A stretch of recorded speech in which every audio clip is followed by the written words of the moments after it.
So, hello everyone. Today we'll be talking about one of the obstructive pulmonary disease, that is bronchiectasis. We'll be talking about this today in this lecture. So, obstructive pulmonary disease, lung disease, or airway disease are characterized by an increase in resistance to airflow due to partial or complete obstruction at any level from trachea to respiratory bronchiole. COPD, so it includes COPD, emphysema and chronic bronchitis, asthma, bronchiectasis, cystic fibrosis. Emphysema and chronic bronchitis are clinically grouped together and referred to as chronic obstructive pulmonary disease (COPD) since majority of the patients have features of both, because they share a major trigger factor, that is cigarette smoking. So, obstructive pulmonary disease comprises four diseases, that COPD, asthma, bronchiectasis, and cystic fibrosis. Among these, COPD and bronchial asthma will be discussing emergency units. In this video, we will be discussing our bronchiectasis. The references are Harrison, Davidson, Kumar and Clark, Robbins and Cochrane, Pathological Basis of Disease, and Harrison, Pulmonary and Critical Care Medicine. So, first, we'll talk about the overview. The reference is Rome. So, bronchiectasis is the dilatation of bronchi.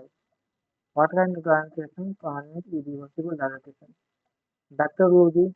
Most common infection causing bronchiectasis is bronchopneumonia followed by tuberculosis. Most common cause of bronchiectasis in India is TB. Most common organism, common secondary infection in bronchiectasis pseudomonas. Manifestation is coefficient amount of sputum. In foul smelling, large amount of sputum is produced, plus minus hemolysis. It is associated with two syndromes, commonly that is Catakaran syndrome, situs inversus plus sinusitis plus bronchiectasis, yellow nail syndrome, yellow nail, callus effusion, and bronchiectasis. So, talking about the treatment, like antibiotic is given for positive organism causing exacerbation of bronchiectasis, or there is oral ciprofloxacin intermittent course 1 to 2 weeks per month, tobramycin nebulization form alternate month on daily basis, IV ceftazidime 3 days per month. Prophylaxis against pseudomonas is done. That is, so etiology, talking about etiology type of bronchiectasis, upper lobe mostly causes cystic fibrosis and bronchiectasis pica, that is the silicon deposition, pneumoconicosis, or the medial zone is Mycobacterium illusion complex, clear dysfunction into Catakaran syndrome, and lower lobe chronic aspiration. Lower lobe, that is chronic aspiration. Chronic aspiration. Next is large airway or central airway. ABPA, that is aspergillosis, is associated with dilatation of mini bronchi. So this is reference from. So bronchiectasis is a disorder in which there is destruction of smooth muscle and elastic tissue,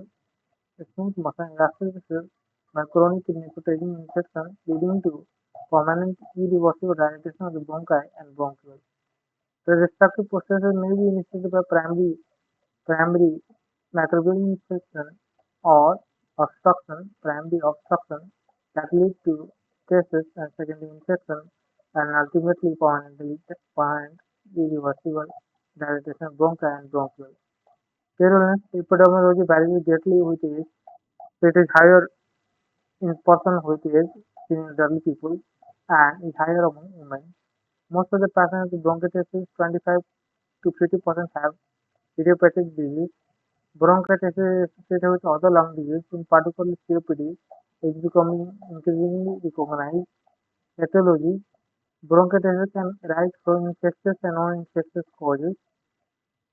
It may be either focal, involving airway supplying involving the airway focal. It can be either focal, involving the airway supplying a limited region of pulmonary parenchyma, or diffuse, involving the airway supplying a more widespread region of the lung.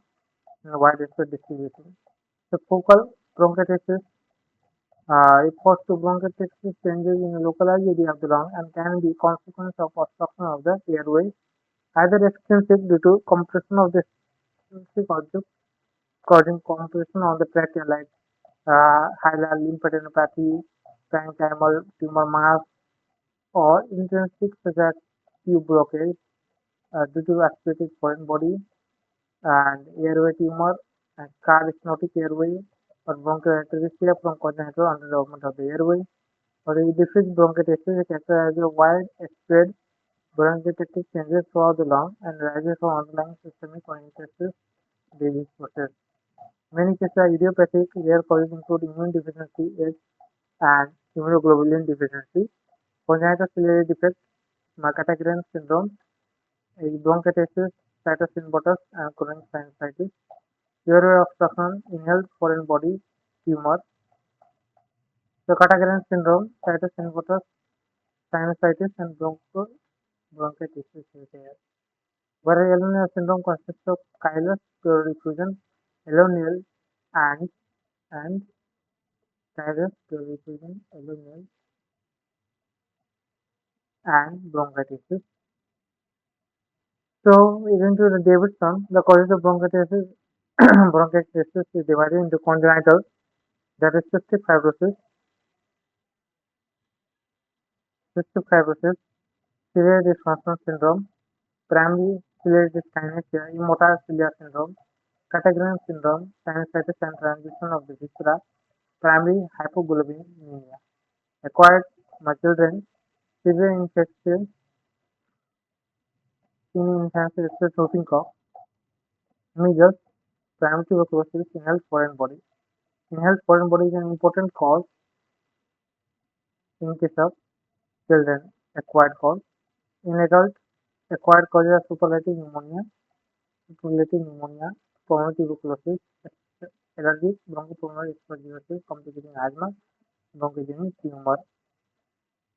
Similarly, we have causes of bronchiectasis according to the Kumaran class, which is also divided into congenital which include pulmonary sequestration and deficiency of the bronchial wall element, mechanical bowel obstruction, intrinsic and extrinsic, then post-infectious bronchial damage, and granuloma, then tuberculosis, and sarcoidosis. And, sarcoidosis. Diffuse disease of the lung parenchyma, idiopathic pulmonary fibrosis, or the immunological overresponse, allergic bronchopulmonary aspergillosis, post-lung transplant, GAP host defense, host disease, and those things. So these are the like causes which we can see. Or there is pathogenesis. So pathogenesis is like obstruction and infection are the major conditions associated with bronchiectasis. After bronchial obstruction, normal clearing mechanism are impaired,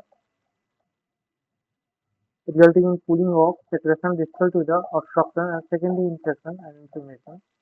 Consequently, severe infection of the bronchi, leading inflammation with necrosis, fibrosis, and eventually irreversible dilatation of the airway. So, histology and morphology, bronchiectasis affects the lower lobe bilaterally, particularly air passages that are vertical and most severe in the most distal bronchi and bronchiole.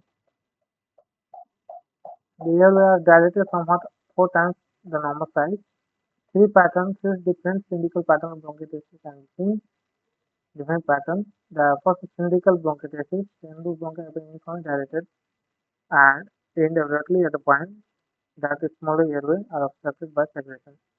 For the varicose bronchiectasis, the affected bronchi have an irregular beaded pattern of dilating resembling varicose vein.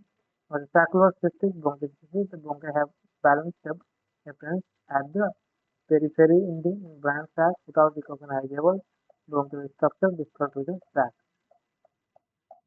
So saccular, cylindrical, and varicose. Okay.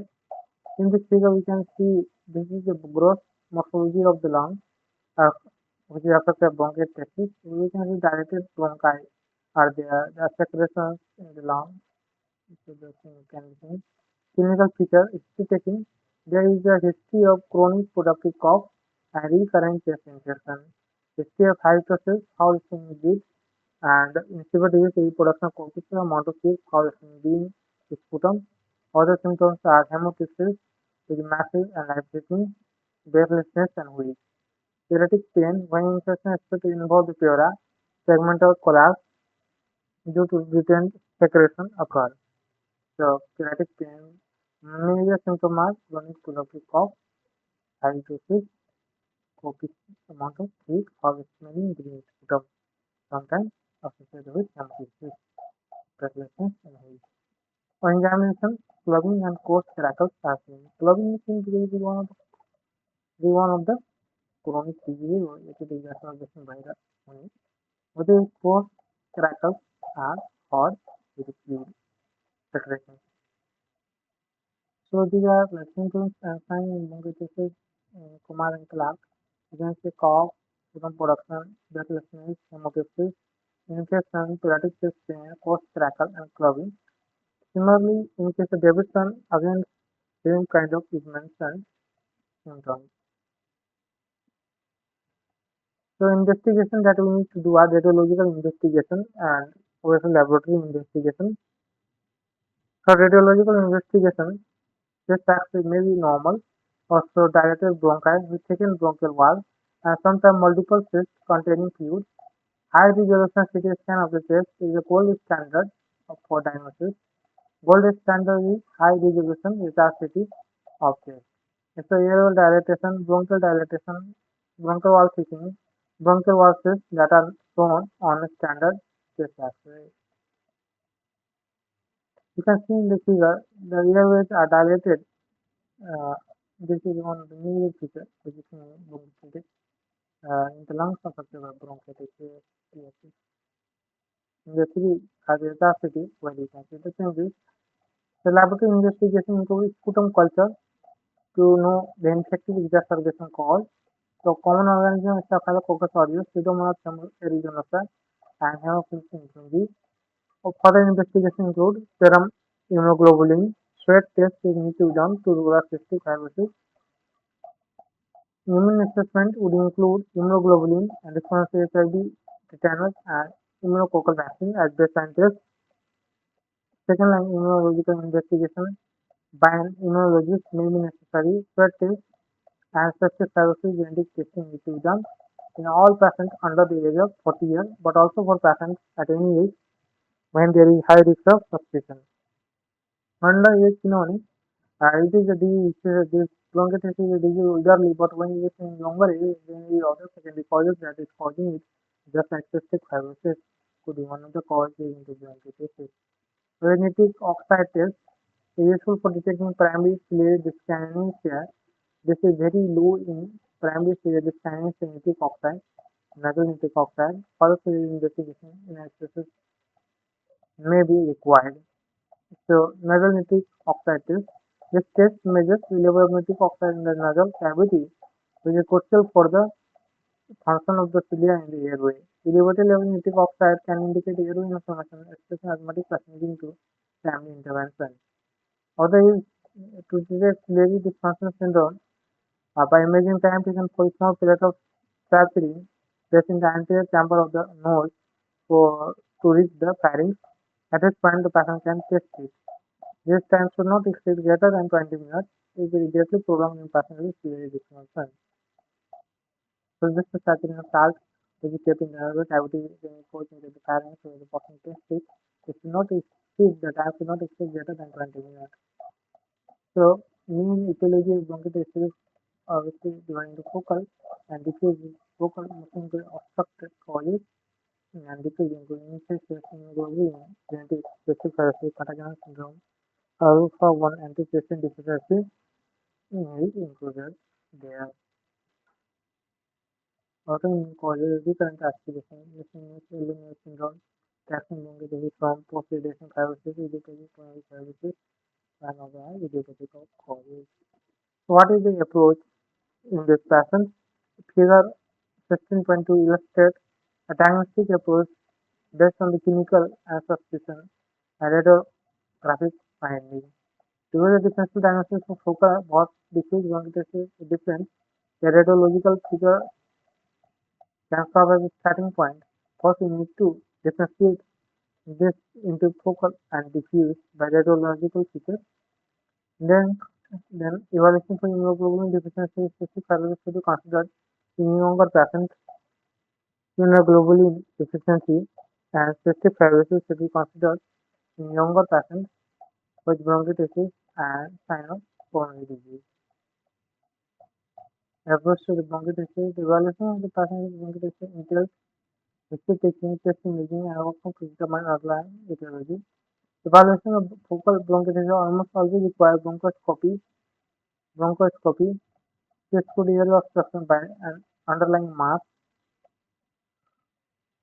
or foreign body. Diffuse include major etiology, which initial focus including cystic fibrosis. Brain function testing is an important component of function assessment of the patient. So in this figure you can see chest X-ray, brain function test, sputum analysis is done. In HRCT, normal then consists of bronchoscopy, even with GRD and aspiration. If abnormal, then divide it into focal and diffuse bronchitis causes. If focal, then bronchoscopy in this sputum other than cystic fibrosis genotyping, sweat chloritis, hemoglobin analysis, induced sputum for AFD, and studies of CAD morphology and function, human neuroactive, alpha-1 antitrypsin deficiency, and exogenous skin testing, serum immunoglobulin level, rheumatic heart disease, HIV test need to be done. So the diagnosis of bronchitis is based on clinical presentation and which is factor finding and HRCT finding, like parotram tract appearance, single thing signs, lack of bronchial tapering, bronchial wall thickening, just emaciating the bronchial wall. So in this figure we can see this single thing structure, single thing signs, bronchial wall thickening, lack of bronchial tapering. So management, we move to the management. So goal of treatment, the therapy has major goal treatment of infection, particularly for that causes acute exacerbation. Improve clearance of the tracheobronchial secretion, reduce reduction of inflammation, and treatment to identifiable underlying cause. So there are non-pharmacological and pharmacological measures. And non-pharmacological test physiotherapy need to be done. Postural drainage, active cycle of breathing technique, and chest percussion need to be done. Postural drainage,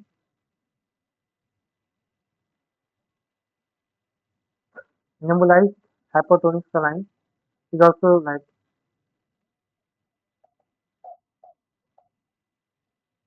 mucolytic nebulized hypertonic saline.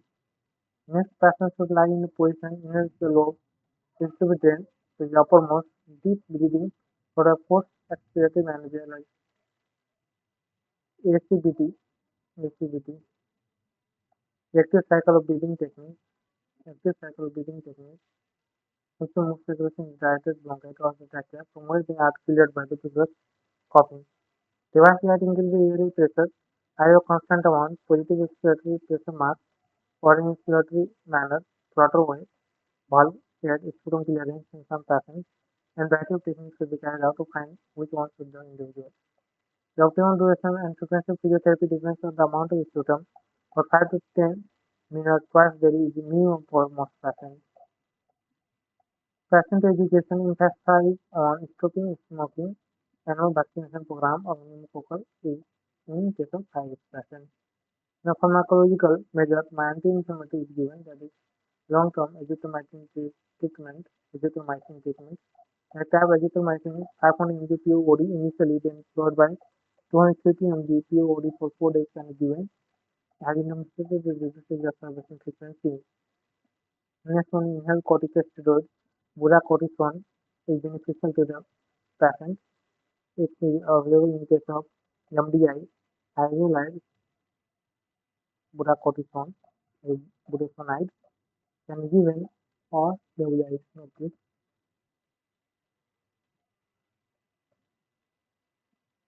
Nebulized notice can be done. So these antibiotics can be given. Antibiotics are given to the patient presenting with increased cough, sputum, and purulence. Empirical antibiotics like most commonly given antibiotics is amoxicillin and potassium carbonate in case of airway disease, the restriction 25 3 times a day. Antibiotics targeting the causative and preventive pathogens to be administered in negative exacerbation, usually for a minimum of 7 to 10 days, perhaps as long as 14 days. The antibiotic choice is modified in a gram stain and sputum culture.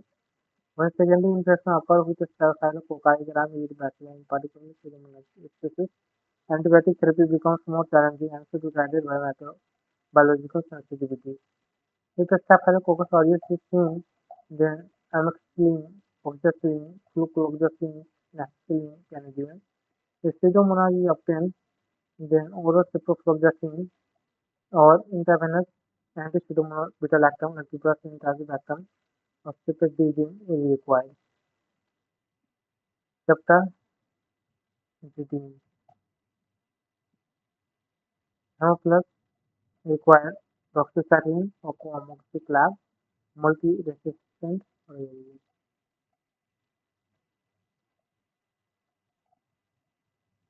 Decision about like if this can also be caused an NTM, non-tuberculous mycobacteria.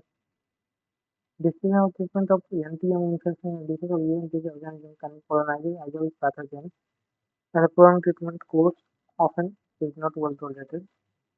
Diagnostic criteria advise that diagnostic criteria for two clinical infection include through constant passing symptoms and radiological finding of the lung disease who have at least two sputum sample positive on culture, at least one bronchoalveolar lavage fluid sample positive on culture, two sputum sample, one bronchoalveolar sample, a biopsy displaying positive strain for active bacilli, along with one positive sputum culture, or a pleural fluid sample. Here, the treatment given is macrolide azithromycin combined with ethambutol and ethambutol, or the hemostasis can be done. Hemostasis in bronchiectasis often responds to treatment for underlying infection, although percutaneous embolization of the bronchial circulation by an interventional radiologist may be necessary in severe case. Bronchodilator therapy can be that includes salbutamol, nebulizer salbutamol, can be given or the corticosteroid bronchodilator, this is bronchodilator, salbutamol. Corticosteroids are poticasone, budesonide, and diclomethasone are inhaled corticosteroids which can be given. Surgical treatment for refractory case, surgery is reserved for very small minority with localized disease. When bronchitis is localized, mobility is substantial despite adequate and medical therapy. Surgical resection of the involved region of the lungs to be considered. Severe disease often sometimes require lung or heart transplantation. So complications are hematosis, maybe massive, pneumonia, emphysema, metastatic cerebral abscess, pneumothorax, respiratory failure. Prognosis: there is a progressively associated with clinical ciliary dysfunction, cystic fibrosis, and eventually for respiratory failure. In other patients, the prognosis can be really good if physiotherapy is performed regularly and antibiotic is given aggressively. The guidelines where applicable exacerbation bronchitis where the antibiotics are considered similarly antibiotics, then there are education of patients and the other clearance techniques. Similarly, mucositis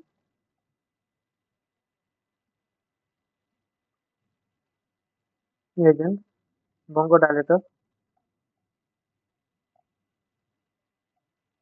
bronchodilators are the basic. So it conclude our lecture to bronchiectasis.